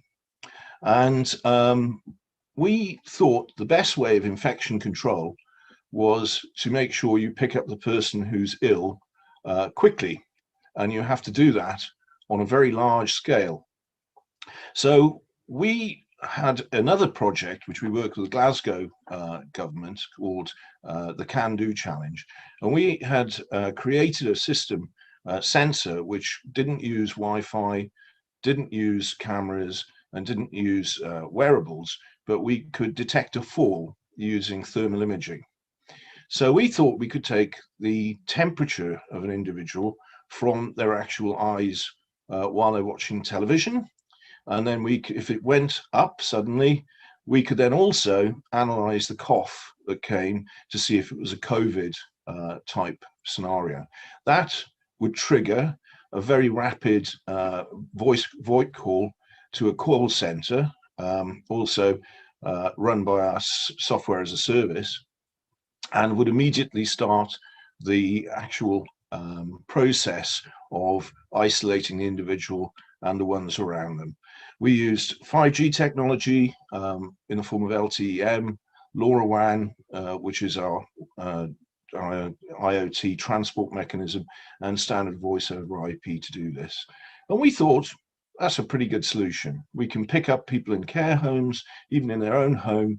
We can take the temperature every hour, and we can immediately find out if we think they're falling ill from COVID or indeed any other temperature-related disease. However, when we met the client, which was Eldon Housing Association, that is not, although they liked that, that's not what they understood by the challenge.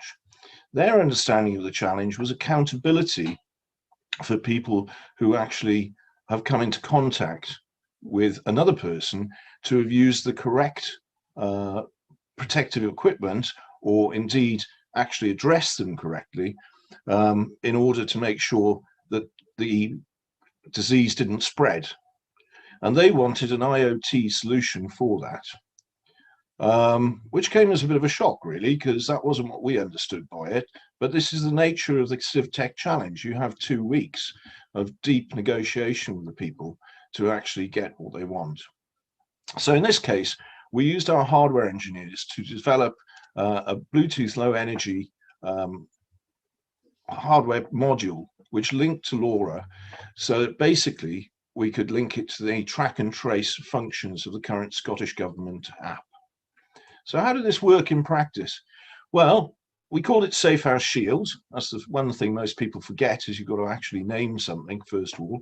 And so Safe House Shield essentially transmitted a low energy Bluetooth MAC address for 3 meters. And anybody with the Scotland Protect app who came in contact with that person within 3 meters would be, the app would go off a bit like a WhatsApp app, and it would then show a personalized but completely secure screen relating to you're running into a vulnerable person. And that vulnerable person, you may need to put a mask on or a shield or anything of that sort.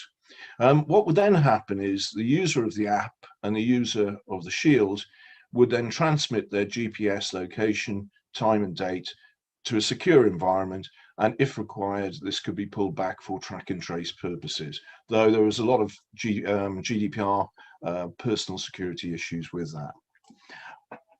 Then, so that was pretty good idea, but that isn't what they wanted either, because unfortunately in their care homes, what they decided was that they would not take mobile phones around because they actually carry the infection themselves. So we turned the whole idea on its head by using a tablet on the door, which would be activated by an NFC or contactless wristband, which also had a Bluetooth beacon in it. And that meant the person would have to agree to actually, they've taken all the required precautions before entering the room. They would use their wristband to then confirm this, so they wouldn't touch anything, and a Bluetooth door lock would then let them in. Quite a neat solution, gave huge amounts of traceability. So this actually meant that we knew how long the person had been there, also where the person had been, that meant actually in the corridor as well. So we could pick up their movements. So they could be a cleaner, for example. So we knew when the floor was last cleaned, or the corridor cleaned or sanitized. And they could use these tablets to confirm these various tasks. And it gave a quality control for the environment, to know that you can then, if you do have a COVID issue, then at least you can identify it very rapidly and address it. And you know who didn't come in contact with that person. But that didn't work either, because they had two types of clients. They had private dwellings, and these private dwellings, the people did use a mobile phone. So they would go out to actually to the house, and the shield wouldn't go through the wall. 3 meters, the person might be too far away. So we installed our standard product, which is SafeHouse, which is a LoRa-based home hub, which then displayed Bluetooth Low Energy beacon. And what that would do is it would alert the person as they walked to the property that they had to take certain precautions, and ask them to confirm this before gaining entry. The visit was then recorded. The mains powered device was obviously more powerful and could give a 10-meter range for the person arriving with their mobile phone to undertake the task for lonely and potentially vulnerable people. So very good automation. But that wasn't all. What we really wanted were people to leave their homes and still feel safe. And user acceptance was absolutely key. So what we did was we made the hardware module to create its own bubble anywhere inside Scotland. So this is possible because of IoT Scotland and the fact they have a LoRaWAN network which covers the country. So this gave a reason for the person to take their shield with them. And so we modified the shield to then allow a button on it.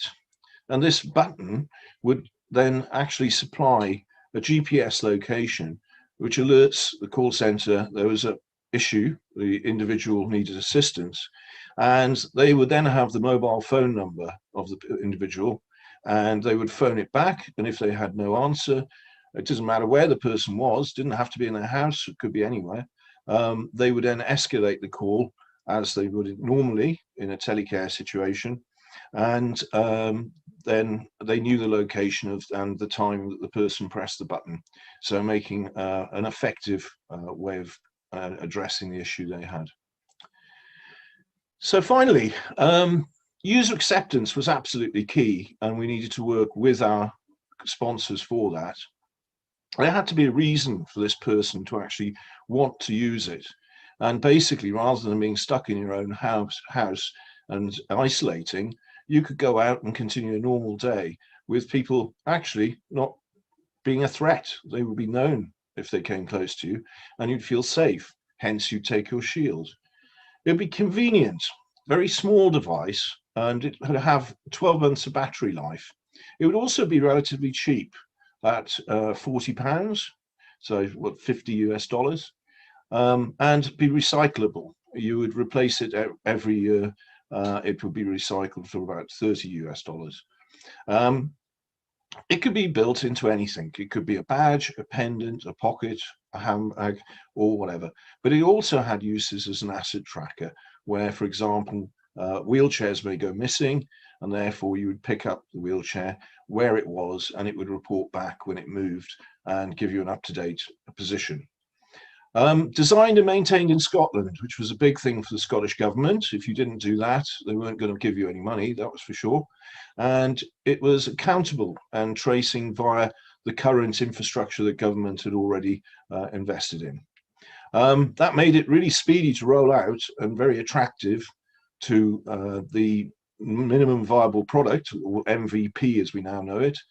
And because we're turning off all analog lines for this type of alert, and in 2025, it was a very cheap option.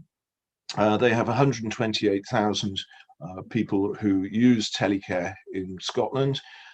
This would reduce the cost of that by £20 so about $25 per month, saving £30 million or $34 million a year straight to be put back into the nation's care. And that's how we integrated with government. Thank you.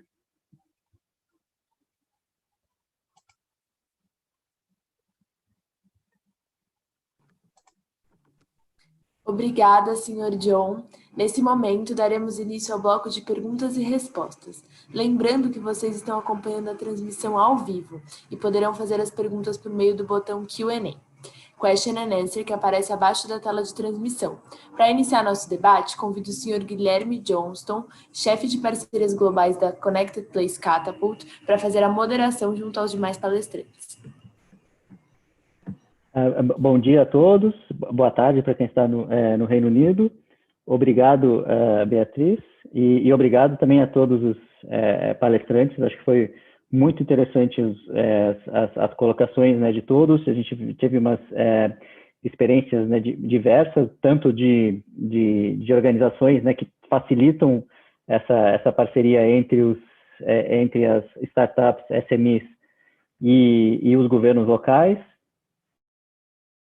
Também as experiências de duas empresas, uma no Brasil e uma no Reino Unido, sobre os desafios que elas estão encontrando também para implementar essas soluções. Mas eu acho que o principal, acho que os desafios são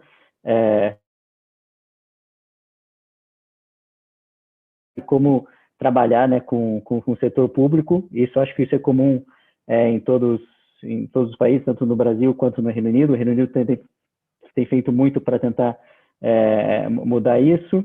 Como acho que a Georgina falou, o Reino Unido são 300 governos locais, no Brasil são 5.570 municípios também, então um número bem grande também, mas os desafios são bem similares. Eu acho que nós já tivemos algumas perguntas que foram respondidas durante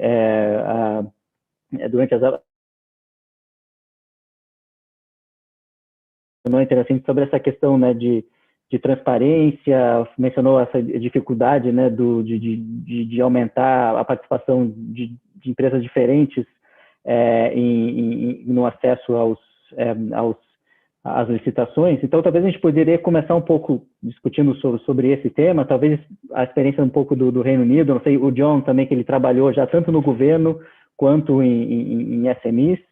Então, do seu lado, talvez, John, começando com você, depois a gente pode abrir o debate para os outros, o que você pode falar um pouco da dificuldade da questão da transparência e se existe alguma experiência interessante no Reino Unido que tentou mudar um pouco isso, essa questão de facilitar o acesso de empresas diferentes, né, e evitar esse tipo de direcionamento de contratação para ser algo mais transparente, mais aberto, e que isso também pode facilitar a inovação. Então, talvez começando com você, se você teve alguma experiência no Reino Unido sobre isso. Yes, I do. My experience started quite early on in 2002, where it's slightly different, where the government was competing to actually get a data center. So you had both sides of the procurement. You had the big companies procurement, BT, British Telecom, and we were competing against 43 sites in the world. And then we had a specialist in the government, me, who understood what a data center could bring to the region. So nobody at that time had built anything which used 1/3 of the electricity of the capital city of Cardiff. So all of a sudden, you had a significant procurement issue with actually engaging local firms. And as a result, because it was a technology project, traditional suppliers didn't have the knowledge to actually go in and do this. And so the transparency was that the government was supporting a project and then telling the suppliers, introducing new suppliers to a big multinational, which meant there was a lot of interest in being able to actually tender for this work from companies you wouldn't normally have expected in Wales, or indeed have ever worked with the government before. And that opened up a procurement, it enabled a lot of firms to realize that there was a technology that could be used to save very large amounts of money in the government sector by improving communications, making online tendering, and all these things. So what the government did was enable the G-Cloud, a little bit later, the G-Cloud sector. And this was a government framework cloud for software as a service. And the interesting thing, we are a 4-person SME. However, we are members of G-Cloud, and our software as a service can be sold to 443 different local councils around the UK, because we filled in the correct tender forms and we've been approved. They were very transparent, very easy. And for any one of those 443 local councils, we have a limit of how much software we can sell them, which is £230 million. So it's potentially, as an SME with 4 people, we now are in a marketplace with no tendering, where we can access 443 times £240 million worth of sales. I would have said that was pretty transparent. Ok, então, obrigado, John. Acho que muito interessante. E também, Georgina, você teria algum comentário sobre essa questão da transparência e algumas experiências do Reino Unido?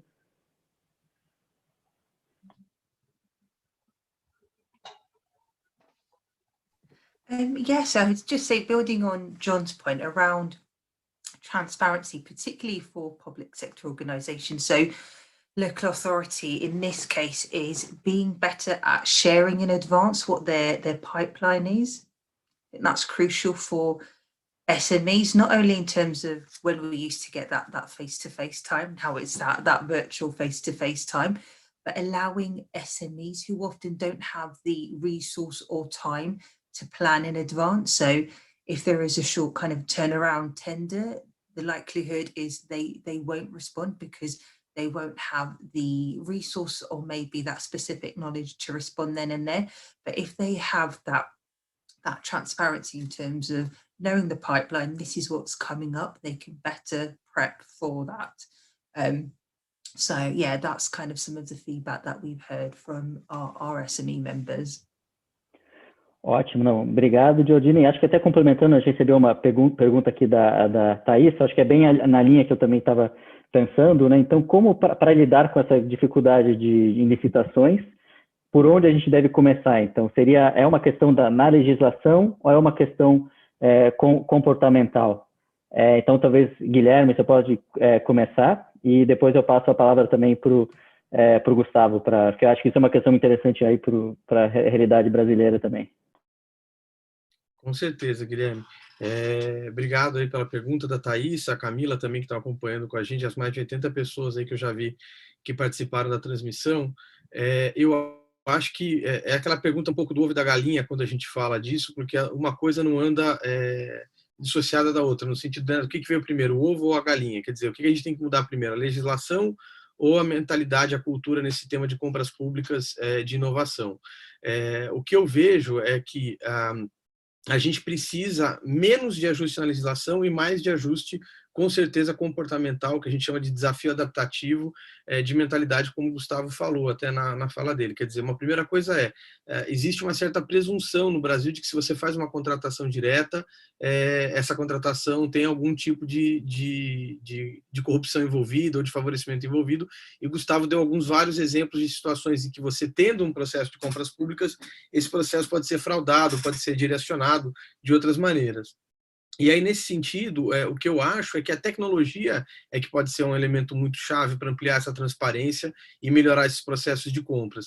Basta dizer o seguinte, a gente tem 5.560 municípios no Brasil e a gente não tem uma padronização na publicação dos diários oficiais na internet. Quer dizer, todos os contratos públicos têm que ser registrados e têm que ser publicados. E isso não é feito de uma maneira uniforme no Brasil. Tem prefeitura que coloca uma transcrição no próprio site, tem uma prefeitura que coloca o PDF de um contrato ou do edital de licitação. Inclusive, a Open Knowledge Brasil está fazendo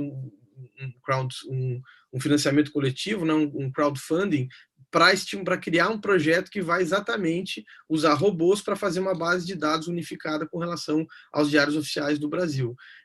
Ao mesmo tempo, já tem soluções como, por exemplo, o Portal de Compras Públicas, que é uma startup que faz esse tipo de serviço, que ele vende para os governos, é uma plataforma por meio da qual eles vão poder veicular os processos de compras que eles estão realizando. Então, isso vai deixar muito mais transparente, né? E o que a gente sabe é que a escuridão tem medo da luz, quer dizer, quem está pensando em fazer corrupção, sempre, quanto mais transparente e público forem os dados, mais fácil vai ser da pessoa ser exposta e, com certeza, vai diminuir o risco de corrupção. Só que eu ainda acho, de qualquer forma, que a gente precisa de um último ponto que eu tentei destacar nessa minha fala inicial, e a gente viu depois o John contando o exemplo do UK e a Georgina também, que é essa validação de uma metodologia de teste na administração. Hoje em dia a gente sabe que acontece muito de grandes entidades públicas fazerem teste com base em ordem de serviço, ele vai fazendo, mas ele não tem uma base legal. Você pode pegar um promotor que vai chegar e dizer, olha, está errado isso daqui, você não poderia fazer um teste, você tem que de fato contratar, então faça uma chamada pública, um processo de manifestação de interesse prévio, para depois então fazer o contrato. Eu acho que esse último ponto que está faltando, e ao mesmo tempo reduzir a exigência de startups, que muitas vezes você tem vários contratos que você exige garantias econômicas, por exemplo, ou experiência anterior no fornecimento daquele bem, produto ou serviço. E se a startup tem 1, 2 anos, se está com um projeto nascente, ela não vai conseguir demonstrar isso. Então, acho que é mais uma questão cultural de fato, e iniciativas como, por exemplo, o Laboratório de Inovação do Tribunal de Contas da União, laboratórios de inovação que estão sendo criados nos próprios órgãos de controle do Poder Judiciário, vão ajudar muito nesse tema, mas ainda tem um pequeno espaço para melhora legislativa também, que vai ser importante. Ótimo, obrigado, Guilherme. Gustavo, você tem algum comentário sobre esse tema, pelo lado da empresa também? Eu fico bastante com esse olhar de Guilherme. Assim, eu acho que quando você tem uma legislação de 1993, é óbvio que você pode melhorá-la. Por exemplo, a 8666 ela traz alguns pontos que são os valores para contratação, para dispensa de licitação, para carta convite, por exemplo, eles são valores nominais, que antigamente era 8 e 80 mil, e agora mudou, dobrou, virou 16, virou 160, mas valor nominal num país onde tem uma inflação que nos últimos 20 anos, aí, sei lá, para 93, 27 anos, a gente teve uma inflação muito maior do que um valor nominal. Então, óbvio que tem melhorias a se fazer na legislação, mas é muito mais sobre um problema adaptativo, é muito mais sobre colocar na mesa quem são os interessados e quem poderia participar. Eu vou contar mais alguns causos, assim. Como esse é um debate, como o Colab, ele sempre foi, ele teve muito destaque nacional, principalmente pelo lado de governo. Muita gente de governo conhece a gente, sabe que a gente é muito sério, então acabo tendo essas conversas que a gente está tendo aqui, eu acabo tendo essa conversa com muita gente. Deve fazer um ano, mais ou menos, Congresso Nacional, alguns deputados federais, e vai se debater sobre o assunto. E eu disse, trazendo esse mesmo discurso que eu trouxe aqui, não é necessariamente sobre você mudar a legislação completamente, não, mas é porque se a gente tipificar startup de tal forma, e se inovação for de um jeito, não sei o que lá, cara, não é sobre isso, o problema é mais adaptativo, é mais cultural, mas a gente tem que conseguir fugir dos órgãos de controle. Eu disse, então para aí. Porque você não vai mudar a legislação para fugir do órgão de controle, o órgão de controle não vai... Ele não vai fechar o olho porque você mudou a legislação. Então, se ele quiser entrar em cima e debater de qualquer jeito sobre aquele lançamento de desafios, por exemplo, essa é uma coisa que depende. O governo de São Paulo ele vai ter uma capacidade de lançar desafios e de trazer pessoas que vão escolher numa banca ilibada, diferente da prefeitura de uma cidade muito pequena no interior de Pernambuco, que é meu estado. Então, é muito mais sobre uma questão adaptativa, é muito mais sobre como é que você consegue olhar muito pela realidade, e aí eu me sinto um pouco só nesse mercado, ou nessa fala, porque as empresas que estão bem nesse mercado, elas estão direcionando as licitações para si, não todas, tá? Tem muita licitação que ela segue o rito normal e é uma tecnologia mais comum e tudo bem, tem uma disputa e tudo bem. mas tem várias delas que estão direcionando, e para elas é muito melhor ficar caladinho. Ela não vai conseguir olhar agora para o passado dela e dizer, desculpa, nos últimos 10 anos, 20 anos, eu fiquei direcionando licitação para mim, e é por isso que eu sou milionário, e agora eu quero ser correto. Aí ela fica caladinha, continua entregando pendrive na mão de um, escrevendo termo de referência, colocando no site para o outro ver, indicando por ali, por lá, e no fim das contas o que você tem é uma grande quebra, porque, volto a dizer, não há nada melhor do que direcionar uma licitação para alguém, porque você foge dos órgãos de controle, você não foge, você se esconde dos órgãos de controle, porque finge ter uma competição que não existe, e isso segue. Só o último detalhe é, a parte que Guilherme falou sobre como órgãos de controle, sobre como tecnologia pode ajudar nisso, eu tive recentemente no Ministério Público do Rio de Janeiro, e é incrível o cruzamento de dados que eles estão fazendo, olhando para todas as licitações, e o legal é assim, é você ter essa eles dizer, a gente está conseguindo cruzar todos esses dados aqui e tal, e tal, e tal, e a gente colocou isso no ar essa semana, só que a gente está olhando para os últimos 10 anos de contratações. Então, o legal, e eu gosto de dar essa ameaça para quem está nesse mercado, que é, a licitação que você está direcionando hoje, você vai ser preso daqui a 10 anos. Porque daqui a 10 anos, o que você está fazendo hoje vai ser pego. Então, no fim das contas, eu tenho essa tranquilidade de que quem está fazendo errado vai acabar indo preso em algum determinado momento, porque a tecnologia está ajudando isso. Ok, obrigado. Gustavo, mais alguma pergunta, até para começar pelos palestrantes brasileiros, sobre essa questão da encomenda tecnológica também. Se isso poderia ser algo que pode ser mais difundido, e acho que isso pode auxiliar também a melhorar a questão das contratações. Podia começar até, Guilherme, se você... Legal, Guilherme, obrigado pela pergunta, que foi feita pela Maria Carolina Foz, e também o Ari Guimarães Neto do ECTA já tinha levantado esse tema. Eu compartilhei no chat do link um material que o IPEA fez a respeito, que é o Manual de Encomenda Tecnológica, né, que foi coordenado pelo professor André Howen, que é uma das maiores referências do Brasil nesse tema. Quando eu comecei a falar já nos nossos programas de aceleração do Brasil Lab, a gente sempre apresenta também a figura da encomenda tecnológica como uma possibilidade. A questão é que quando a gente vai falar com as pessoas da academia que fizeram, se você lê o artigo 20 da Lei Nacional de Inovação, ele diz claramente que vai poder ser feita uma contratação direta de startup, empresa, parque tecnológico, desde que envolva o chamado risco tecnológico. A regulamentação do que é o risco tecnológico só foi feita em 2018, embora as alterações na lei sejam de 2016. Então, isso foi de fevereiro de 2018, por isso que a gente não tem tanta implantação disso. Só que quando veio o risco tecnológico, ele fala do resultado incerto sobre produto ou solução inovadora, né? E o que ele trouxe, na verdade, foi mais um conceito jurídico indeterminado. Quer dizer, eu posso dizer que se eu quiser fazer um aplicativo para indicar a hora do ônibus e que horas que o ônibus vai chegar, onde o ônibus que eu quero pegar está e quais as rotas que tem, envolve um risco tecnológico? Ou já existe tecnologia suficiente em outras soluções que está colocada para isso, né? Então, de novo, a gente cai nesse desafio adaptativo.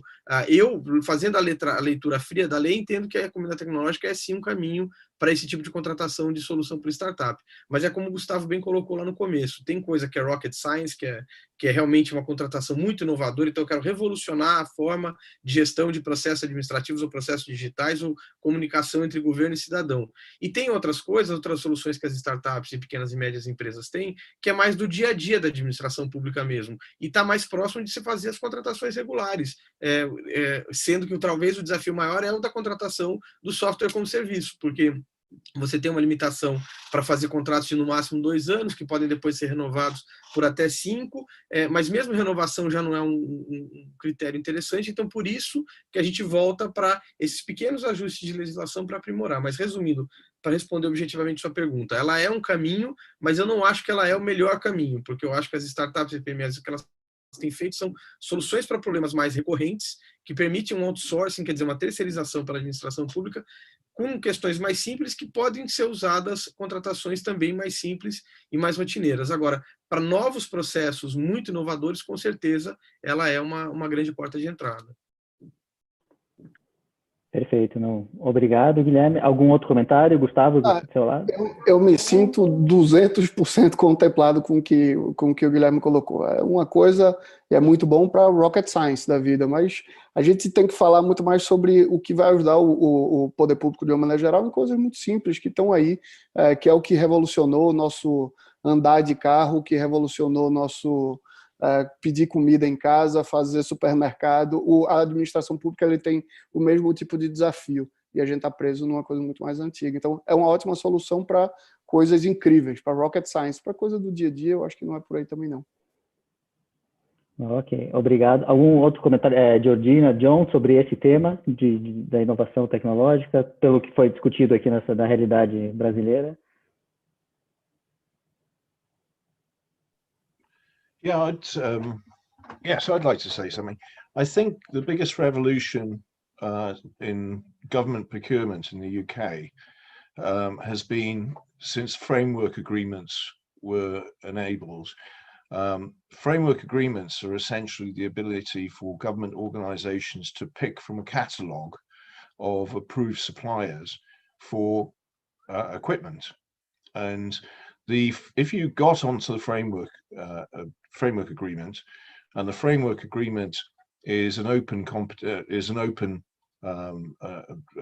any number of companies can join the framework. It is up to the supplier then it's up to the purchaser to pick a set of companies which you may then have a small competitive tender for in the form of a competition. So, for example, you would there's a Spark initiative whereby a number of companies will then go onto the Spark IT procurement website, and then totally transparently, whoever purchases one of the 443 county councils or government departments will then pick maybe 3 of that, and then they will compete on services and actually write a relatively small and simple response to a tender. So it doesn't waste the SME's time, and it just means that it's open and honest, because all of the due diligence is already taken care of by joining the framework in the first place, which makes a much speedier transaction, which normally is the kiss of death to an SME. They can't wait 6 to 12 months for somebody to put out a 7-year contract, which they won't win because they haven't got enough money in the bank anyway. So that's one way in which the UK government has definitely streamlined their innovation in this area. And it works. We are just entering into one now, where it's 5 NHS areas, of which it wouldn't have been 5 collaborative NHS areas, and with a population of 5.5 million people. And we could not waste the time on one of them, or they'd have maybe one IoT tender to try this out. So what has now happened is that it's worth our while being on the Spark. We've been selected, and we were one of 3, which is we had nothing to do with. They just picked us up from the effectively from the catalogue and gone from there. So I think that's a really good innovation for government procurement. Ótimo, então, muito obrigado. Georgina, por favor. Yeah, just to say, no, completely agree with what John said, but even if you speak to Crown Commercial Service officials, they always say, that early market engagement is still quite important too. But yeah, the frameworks have done great in kind of shifting and streamlining procurement and encouraging new entrants into the market, but also building on the other point around the challenge-led procurement. I think it's fantastic that we're seeing a lot more of that in the UK, and that's been backed as well by government. We've had that from the Government Digital Service, but also the Ministry for Housing and Local Government, as I mentioned, as part of the Local Digital Declaration, have initiated those 2, but it could even go one step further if that early supplier engagement is embedded into that. But yeah, I think it's positive. there's still more that can be done. And I think the question of culture always appears, but I think if anything, the pandemic has got senior leaders thinking about digital and innovation differently. It's not just the thing that sits with the IT team, or oh, it's really expensive. It's actually, it'll affect genuine outcomes for citizens. Obrigado, Gi. Eu acho que você mencionou essa questão da pandemia e da resposta, né, ao Covid-19 também, que é algo muito que mudou, porque acho que a legislação não mudou, mas os governos tiveram que se adaptar e a fazer licitações muito mais rápidas e responder a esse choque, né, que realmente testou-se a resiliência de governos e também de empresas e tudo mais. Acho que isso foi bem, acho que mostrou realmente que é possível, que às vezes não é a legislação, mas sim, mesmo dentro da legislação atual, é possível encontrar soluções inovadoras. Acho que o tempo a gente já está meio apertado, mas acho que até aproveitando um pouco sobre essa questão da pandemia e a resposta, talvez seja interessante ter um pouco de cada um só sobre como vocês acham que isso pode mudar daqui para frente essa questão de licitações, se isso pode trazer novas perspectivas, novas formas, ser mais ágil, se os governos podem ser mais ágeis nessa questão. Talvez você, Gustavo, pode começar com você tem algum comentário sobre isso.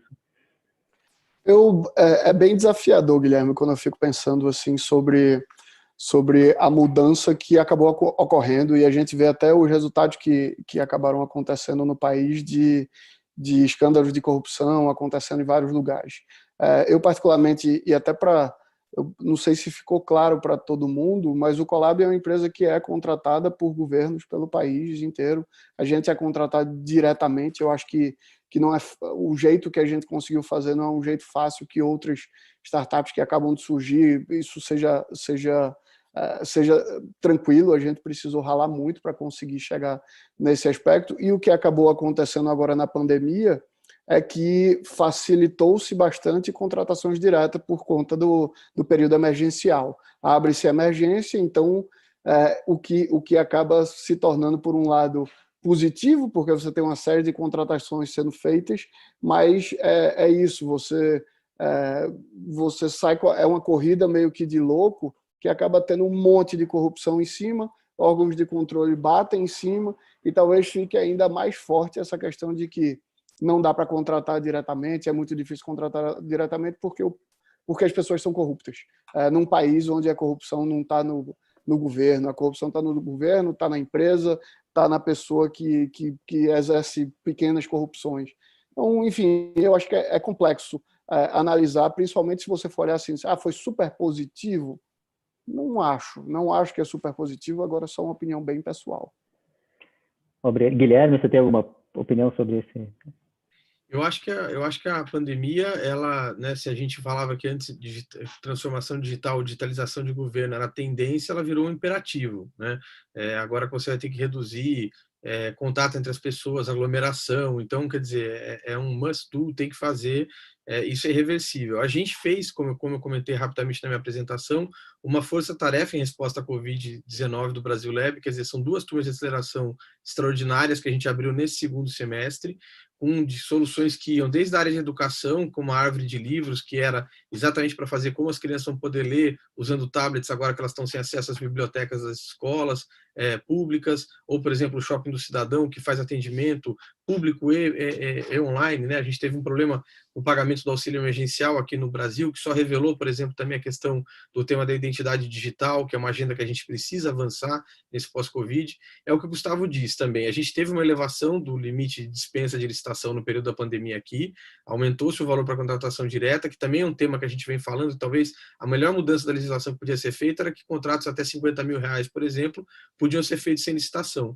O duro é que veio uma situação como a da pandemia e aconteceram, de fato, vários casos de corrupção, com esses casos com esses exemplos de contratação direta que frustra esse aspecto. E acho que só para fazer uma última ponte com o que o John falou e a Georgina também, o governo brasileiro tem estudado essa ideia do marketplace. O Sebrae aqui no estado de São Paulo vai começar, quer dizer, esse mesmo framework agreement que foi criado no Reino Unido também é uma discussão que está acontecendo hoje no governo federal brasileiro, que tem essa ideia de você criar, as empresas deixam lá suas soluções, já estão habilitadas, que é essa fase exatamente de habilitação que demora muito, comprovação da documentação, e o governo vai poder começar a fazer leilões específicos ou escolha de fornecedores específicos que ele pode realmente pegar na prateleira e fazer essa contratação. Acho que esse é um tema que a pandemia vai acelerar, ou tem que acelerar, junto com a necessidade de uma identidade digital única que tem a ver com outro aspecto, não tanto com public procurement ou com compras públicas, como a gente está falando aqui hoje.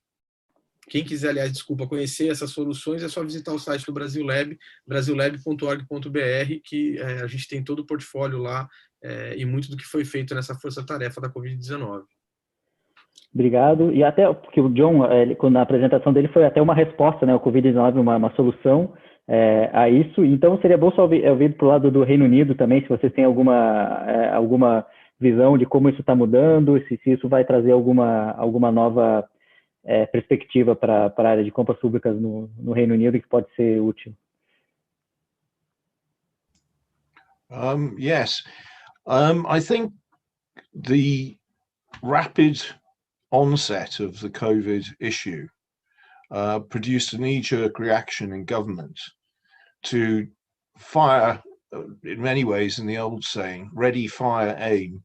And basically, it produced a whole huge host of ideas from companies to solve problems for COVID.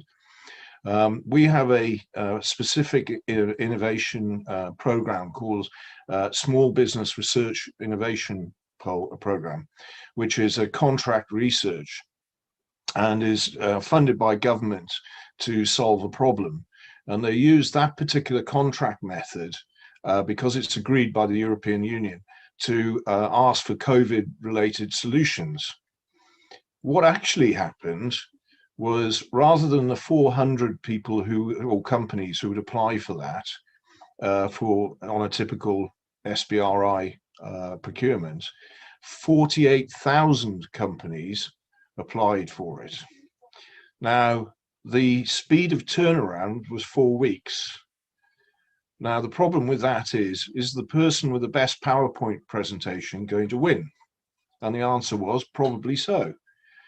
So what has happened since then is government has taken a large deep breath and they're putting out much more targeted, similarly legal contracts, which are addressing very specific needs, such as early detection of COVID, methods of track and trace and things of this sort, which are much more suited to the people who've been delivering this, as opposed to the people who are profiting on it just by supplying vaporware. And I think the government has learned a lot by those first 3 months of procuring as a knee-jerk reaction. And we hope, or I hope, that they now look a bit closer at what the capabilities of the company is and how they can actually address the challenge. The framework is the same. I think it's just the way in which it was thrown out to the market could be improved. Obrigado, John. Georgina, não sei se você teria algum outro comentário? Thank you. I think for me, it's about hopefully continuing some of that genuine collaboration. It's a word I feel that's overused, and another buzzword that I'm probably guilty of using a bit too much. And I think someone once said that collaboration is hard, but it's doable. And I think that the pandemic has shown us that. I think in particular, even between teams within local authority, so procurement working closely with digital data teams and also the heads of services, whereas before, procurement teams would often be seen as the blocker, but genuine actually working well together to deliver that outcome, but also between the local authority and also the supplier. So moving away from supplier vs buyer, but actual, supplies being that value added partner. So yeah, breaking down some of that us, these, them, but working towards that shared ambition and outcome. I guess, yeah, that's my vision and hope from what we can take from the last few months, if there is anything good to take from it. Yeah. Não, obrigado, Georgina. Exatamente, acho que são muitos desafios ainda, a gente tá aprendendo, né, com toda essa situação também, mas acho que o que é claro também que tudo o que a gente está tentando implementar é também melhorar a experiência do usuário e o benefício aos cidadãos também. Acho que isso foi bem claro, então, durante todas as apresentações também. Acho que a gente realmente tem que encerrar por causa do tempo, mas só, então, último, se alguém tiver alguma última consideração final, fique à vontade agora. Alguém do lado do Brasil, do Reino Unido, ou já... Eu acho que só para responder a última pergunta que eu vi que colocaram, a Thaísa perguntou sobre os programas de inovação em governo e se seria uma forma de facilitar a transparência da contratação, eu acho que com certeza, né? Mas eu acho que a gente agora, aqui no Brasil, a gente está no contexto de uma eleição municipal e o que eu gostaria ainda de ver, que eu não vi colocado por muitos dos candidatos, é exatamente a criação de planos municipais de digitalização. E que envolvam, e cujo principal polo inicial pode ser exatamente essa temática de compras públicas. Então, acho que essa agenda pode avançar, e aí cada um que está aqui, representante de governo ou não, da academia ou não, é também cidadão, cidadã, vai votar esse ano e pode, então, acompanhar e buscar promover essa pauta, estimulando candidatos que a pessoa vá buscar para fazer essa agenda. E queria agradecer, Guilherme, mais uma vez o convite, a oportunidade de estar aqui essa manhã. Georgina, John, great to meet you. Essa manhã, Gustavo, sempre uma alegria te rever e poder participar com você para a gente discutir esses temas que são tão importantes e são parte muito, muito relevante da nossa vida, né? Que a gente dedica muito tempo e já há algum tempo fazendo isso. Muito obrigado.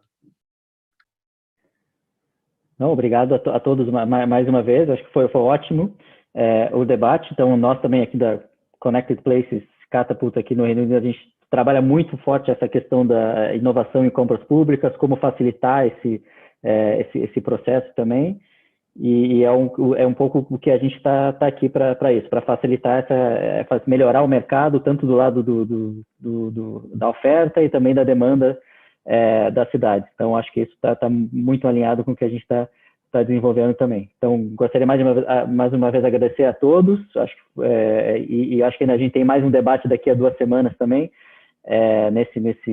nessa parceria entre a Connected Places Catapult, a BDI e Embaixada Britânica. Então, até a próxima. Eu acho que eu passo a palavra agora para a Beatriz, e obrigado a todos.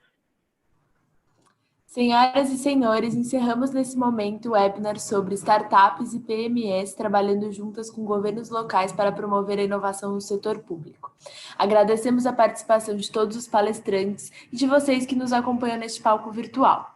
Convido vocês a participarem do próximo e último webinar deste ciclo, que acontecerá no dia 4 de novembro, quarta-feira, no mesmo horário, das 10 ao meio-dia, e terá como tema Compras Públicas para Inovação. Desafios e oportunidades para as questões legais e comportamentais. Muito obrigada a todos pela participação e tenham uma boa tarde.